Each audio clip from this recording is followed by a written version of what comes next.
So let's talk about Power to the People. That's the title of your second full-length, Herida Profunda album, and it was released on the 22nd of July through a few different labels, actually. Yeah. You mentioned that the writing process for the band has changed a little bit with the members living in different cities and in your case a different country. Would you say that affected the sound of the album? Would you say that the sound of Power to the People is a little bit different than the songs on the first full length?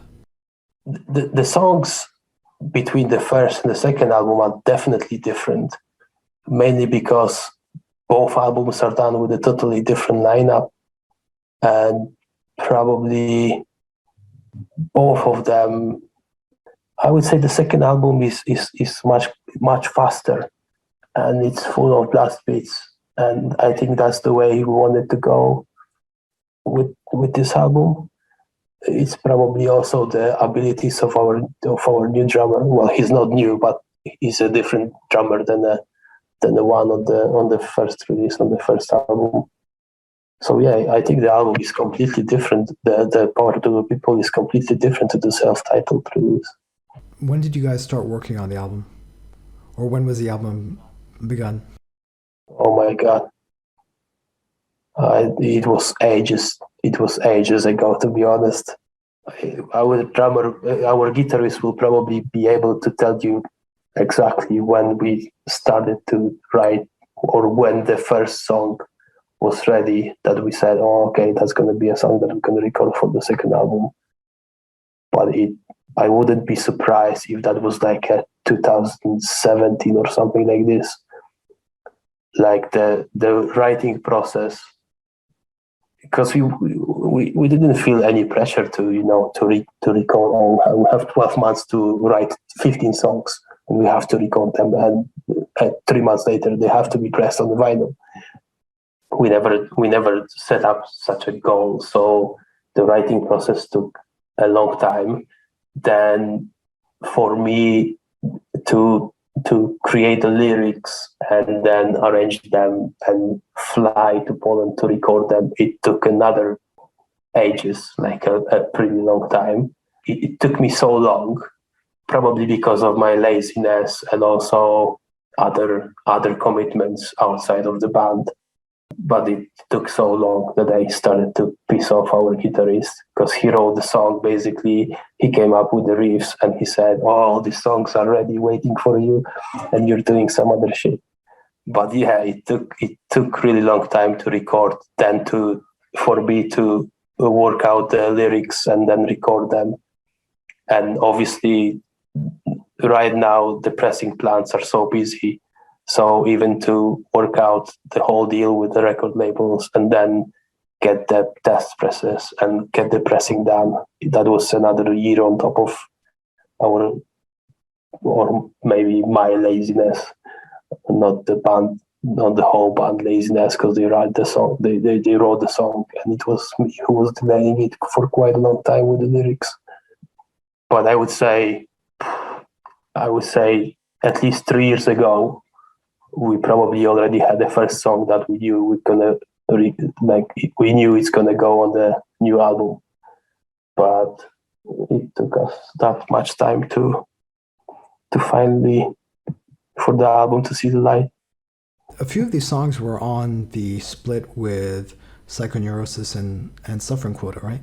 Yes, so that's another thing.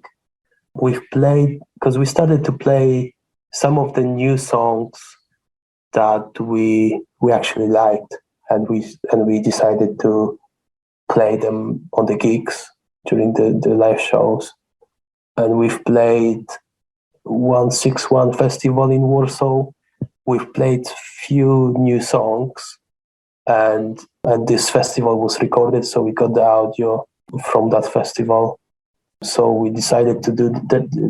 In the meantime, we had this idea to do the three-way split. So we decided to do like an intro for a new album, because we already had the new songs, and we had those new songs recorded in live version, so people could maybe after listening to 3 songs could maybe work out or had the idea what to expect from the new record. So that was the idea. Do you want to say anything about the lyrics of the album and what inspired you? Well, we've always been a politically involved band when it comes to like a lyrical content, and it didn't really change that much this time. Most of the lyrics are some kind related to politics or to like a socio-political situation, both in Europe but especially in Poland, because we are Polish guys. So that's the reality we live in, or I used to live in. But that was one of the reasons to leave Poland. So most of the lyrical content is just a comment to what's happening on the political or like a socio-political scene in Poland or across the Europe in some cases. So if someone knows our previous releases or lyrics on the previous releases, probably nothing new to expect. Basically, a lot of songs about religion, government, totalitarianism, things like that, right? Yes, correct. Yeah. The ruling party right now in Poland is extremely, like, it's linked extremely with the Catholic Church. So there is no distinction between the Catholic Church and government. It's basically what the Catholic Church want, the government will do, because of the close ties, because of the money involved. And obviously, when it comes to the Catholic Church, it's the extreme right is very close to the so-called religion. And at the same time, the ruling party gives a silent acceptance for like racism and homophobia and all the kind of shit that you can imagine. There is a silent acceptance for nationalist groups to grow and to even get into the government. From being football hooligans and the Nazi skinheads when they were like in their 20s. Now they are 40s and they are starting to become politicians, which is a pretty much fucked up situation to live in the country where it's happening in the government.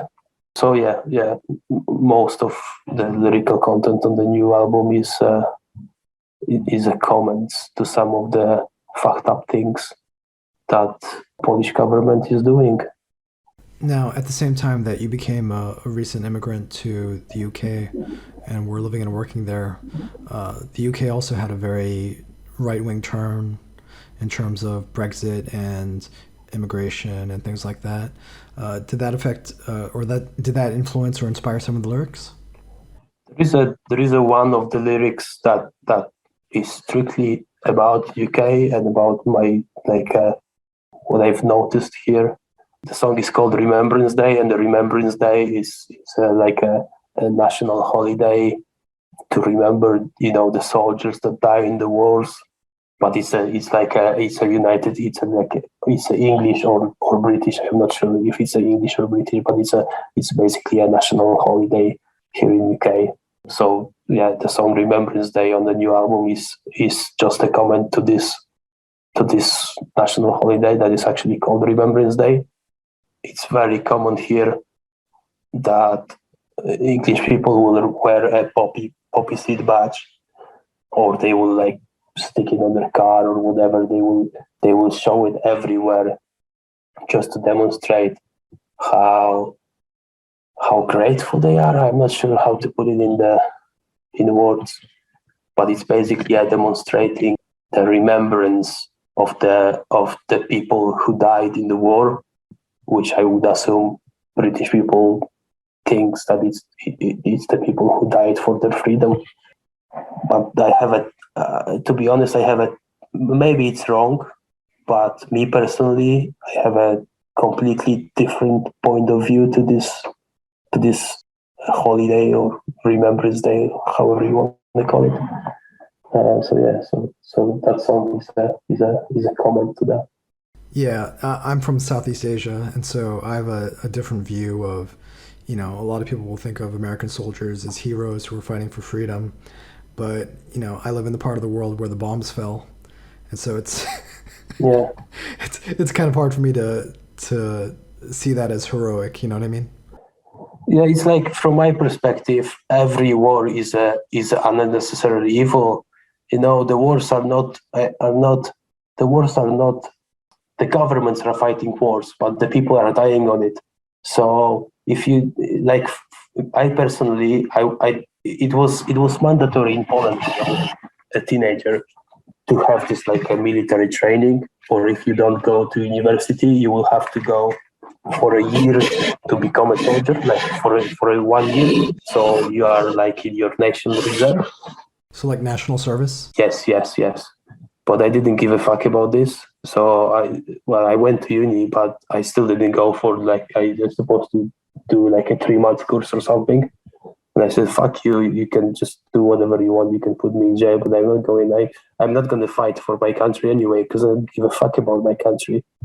So at least from the military point of view, like I like there are nice mountainside and nice lakes and nice woods in my country that I like, but I don't give a fuck about the government and their wars. So I don't need their a training of how to become a soldier. So that's what motivated me basically to write Remembrance Day, because if I wouldn't like, I don't know, my father to die on the war, I wouldn't let him go there. And I have a daughter myself, and I wouldn't go to the war I wouldn't fight for any country, including the one I was born in, because I don't think any country is worth any soul to die, if you know what I mean.